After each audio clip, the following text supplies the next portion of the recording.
C.S. Lewis ने बच्चों की कहानियों की एक क्लासिक श्रृंखला लिखी है जो अद्भुत तरीके से बाइबल की सच्चाइयों को दर्शाती है। इस श्रृंखला का पहला भाग the lion, the witch and the wardrobe नामक है। नार्निया की भूमि एक दुष्ट जादूगरनी के नियंत्रण में है जो इसे हमेशा के लिए सर्दी में बांधे रखती है। यहाँ साल भर बर्फ की सिल्ली और जमा देने वाली ठंड रहती है। इस भूमि में उसके प्रजा दुखी जीवन जीते हैं और उसके चारों ओर की पूरी प्रकृति भी इस साल भर की सर्दी से पीड़ित रहती है। उसके शासन में लुईस लिखते हैं, वसंत कभी नहीं आएगा। लेकिन असलान, जो एक शेर है और मसीह का प्रतिनिधित्व करता है, आगे आता है और अंततः जादूगरनी के एक कैदी की जगह खुद को मरने के लिए प्रस्तुत करता है। वह मान जाती है और उसका राज्य विजयी होता हुआ प्रतीत होता है, लेकिन फिर असलान मृतकों में से जीवित हो उठता है, उसकी भूमि पर से उसका नियंत्रण समाप्त कर देता है और तुरंत ही बर्फ और बर्फ पिघलने लगती है, नदियां बहने लगती हैं, फूल खिलने लगते हैं और वसंत वास्तव में नर्निया की भूमि में लौट आता है।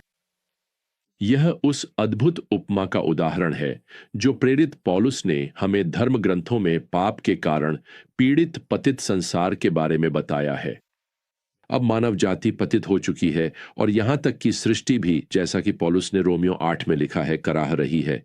यह पाप के कारण बंधी हुई है। यह छुटकारे के दिन की प्रतीक्षा कर रही है। तो अब जब हम फिर से रोमियो 8 में लौटते हैं तो पौलुस हमें बताता है कि हम भी कराह रहे हैं। हमारे भीतर भी यह गहरी लालसा है।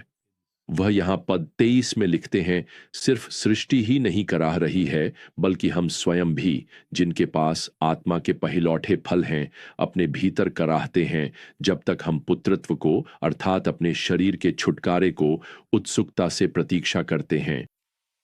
तो यह जो भावना हम सबके भीतर है कि चीजें परिपूर्ण नहीं हैं, वे सही नहीं हैं, जीवन वैसा नहीं है जैसा हो सकता था या जैसा होना चाहिए था, पौलुस हमारे इस लॉन्गिंग, इस भावना की यहाँ व्याख्या करते हैं। वह कहते हैं कि हम वास्तव में 3 अलग अलग पूर्णताओं के लिए कराह रहे हैं। सबसे पहले वह हमें बताते हैं कि हम अपनी विरासत के अंतिम चरण की प्रतीक्षा कर रहे हैं। पद 23 में लिखा है, हमारे पास आत्मा के पहिलौठे फल हैं। दूसरे शब्दों में, हम अपनी विरासत का पहला भाग अनुभव कर रहे हैं जो कि पवित्र आत्मा है। पुराने नियम में विश्वास करने वाला इजरायली अपनी फसल का कुछ पहला हिस्सा याजक के पास ले जाता था। यह परमेश्वर को एक भेंट थी। यह इस बात का प्रतीक था कि और भी बहुत कुछ आने वाला है और वह सब परमेश्वर की महिमा के लिए है। तो पौलुस उस पुराने नियम की प्रथा को उलट देते हैं और हमें बताते हैं कि परमेश्वर हमें हमारी विरासत के पहिलौठे फल देता है जो कि पवित्र आत्मा है, और उसकी उपस्थिति इस बात का संकेत है कि आगे और भी बहुत कुछ आने वाला है।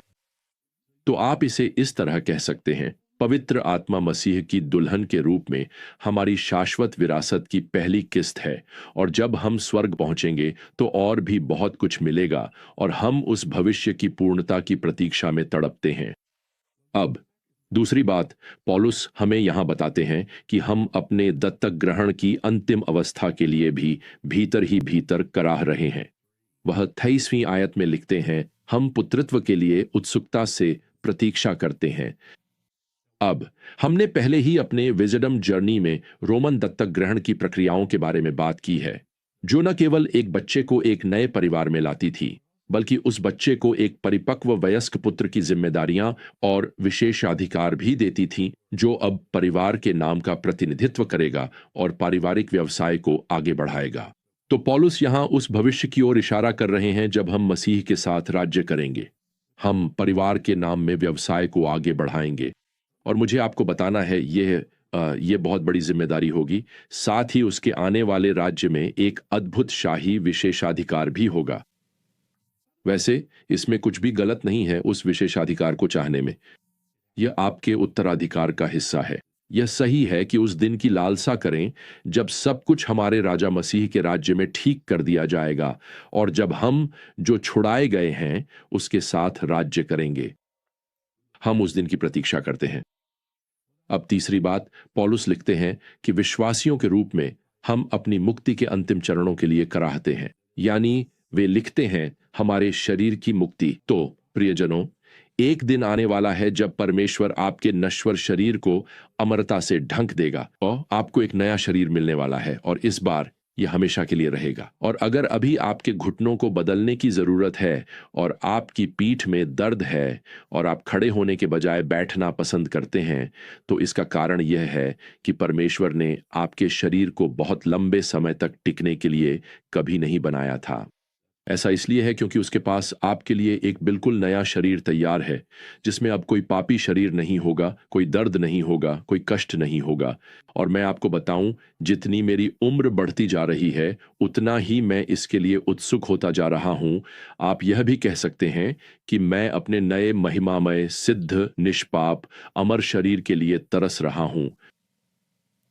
अब इस बीच हमें यह सुनिश्चित करना चाहिए कि हम इन सब के लिए सही तरीके से तरसें। और पौलुस वास्तव में हमें बताता है कि इसे सही तरीके से कैसे करना है। वह हमें बताता है कि हमें आशा की निश्चितता के साथ तरसना चाहिए। वह यहाँ 24वें पद में लिखते हैं, क्योंकि इसी आशा में हम उद्धार पाए। अब जो देखा जाता है वह आशा नहीं है, क्योंकि जो देखता है उसकी आशा कौन करता है। परंतु यदि हम उस वस्तु की आशा करते हैं जो नहीं देखते, तो हम उसकी धीरज के साथ बाट जोहते हैं। तो पौलुस यहां कह रहे हैं कि हम अभी स्वर्ग को देख नहीं सकते, लेकिन मसीह में हमारे विश्वास और हमारे उद्धार के कारण हमें स्वर्ग का भरोसा है, और इसलिए हम स्वर्ग की धैर्य और अपेक्षा के साथ प्रतीक्षा करते हैं। तो हमारी कराह निराशा नहीं है, बल्कि आशा से भरी हुई है। यह वैसा ही है जैसे आपके बच्चे कार की पिछली सीट पर बैठे हैं, दादी दादा के घर जा रहे हैं और बार बार पूछ रहे हैं, क्या हम पहुंच गए, क्या हम पहुंच गए। वे आशा से भरे हुए हैं, इसलिए नहीं कि उन्हें शक है कि वे पहुंचेंगे या नहीं, बल्कि इसलिए कि वे वहां पहुंचने का इंतजार नहीं कर सकते। देखिए, यह आशावान प्रत्याशा के साथ कराहना है।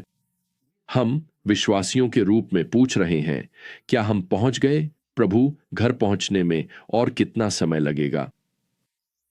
मुझे याद है वह गर्मियों की यात्रा जब मैं और मेरे 3 भाई अपने मिशनरी माता पिता के साथ मिनेसोटा जाते थे, अपने दादा दादी और ढेर सारे चचेरे भाइयों बहनों से मिलने।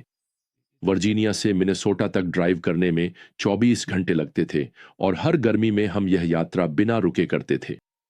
मैं सोचता था कि मेरे माता पिता रात भर गाड़ी इसलिए चलाते हैं क्योंकि वे भी हमारी तरह ही उत्साहित थे। बाद में मुझे पता चला कि ऐसा इसलिए था क्योंकि उनके पास रास्ते में होटल में रुकने के लिए पैसे नहीं थे। हम रास्ते में हर बार उन्हीं 2 शहर के पार्कों में रुकते थे, माँ के बनाए सैंडविच कूलर से निकालकर खाते थे, और मैं सोचता था कि ऐसा इसलिए है क्योंकि हमें वे दोनों पार्क पसंद हैं। असल में ऐसा इसीलिए था क्योंकि उनके पास रेस्तरां में खाने के लिए भी पैसे नहीं थे। बिल्कुल, मैं आज उन यादों को किसी भी चीज से बदलना नहीं चाहूंगा, सच कहूं तो। लेकिन मुझे याद है वह सफर बहुत लंबा और उबाऊ था, और ऐसा लगता था जैसे वह कभी खत्म ही नहीं होगा। जैसे बच्चों को रास्ते में प्रोत्साहन की जरूरत होती है, खासकर जब यात्रा लंबी और थकाऊ हो, वैसे ही मसीही जीवन की यात्रा भी लंबी होती है। कभी कभी यह थका देने वाली होती है ना? हमें मदद की जरूरत होती है। हमें बुद्धि, दृष्टिकोण और धैर्य की जरूरत होती है, खासकर जब हम रास्ते में दुख और पीड़ा का अनुभव करते हैं। खैर, परमेश्वर ने हमारे लिए इस यात्रा में मदद का प्रबंध किया है। पौलुस इसके बारे में यहां पद 26 में लिखते हैं, इसी प्रकार आत्मा हमारी दुर्बलता में हमारी सहायता करता है, क्योंकि हम नहीं जानते कि हमें किस प्रकार प्रार्थना करनी चाहिए, परंतु आत्मा स्वयं हमारे लिए मध्यस्थता करता है। मुझे यह विचार बहुत पसंद है। कभी कभी हमें यह भी नहीं पता होता कि क्या प्रार्थना करें या कैसे प्रार्थना करें। हम शब्द नहीं ढूंढ पाते। लेकिन यहाँ एक अद्भुत खबर है। इस थकाऊ यात्रा में हमारे साथ एक साथी है, और ऐसे समय आते हैं जब वह पूरी तरह से नियंत्रण संभाल लेता है और हमारी कराह को शब्दों में बदल देता है। सोचिए जरा, पवित्र आत्मा इस समय आपके लिए मध्यस्थता कर रहा है। वह आज आपके लिए प्रार्थना कर रहा है। तो आत्मा आपके लिए कैसे प्रार्थना करता है? पौलुस यहां पद 26 में हमें बताते हैं, आत्मा स्वयं हमारे लिए ऐसी कराह के साथ मध्यस्थता करता है जो शब्दों में व्यक्त नहीं की जा सकती। तो प्रियजनों, आज आप किस बात को लेकर व्याकुल हैं? वह आत्मा की प्रार्थना सूची में आपके लिए है। आज आप किस बात से खुश हैं? वो उसकी स्तुति की सूची में है। वह आपके लिए व्यक्तिगत रूप से मध्यस्थता कर रहा है। और एक दिन प्रियजनों, कराहने का यह समय समाप्त हो जाएगा। सर्दी की पकड़ हमेशा के लिए छूट जाएगी। स्वर्ग में हमेशा वसंत का मौसम रहेगा। मुझे वह पुराना कोरस बहुत पसंद है जो इस तरह जाता है, जब हम यीशु को देखेंगे तो यह सब कुछ सार्थक लगेगा। जीवन की कठिनाइयां बहुत छोटी लगेंगी जब हम मसीह को देखेंगे। उसके प्रिय चेहरे की एक झलक सारी पीड़ा मिटा देगी। इसलिए साहस के साथ दौड़ पूरी करो जब तक हम मसीह को न देख लें। आज का समय समाप्त होता है।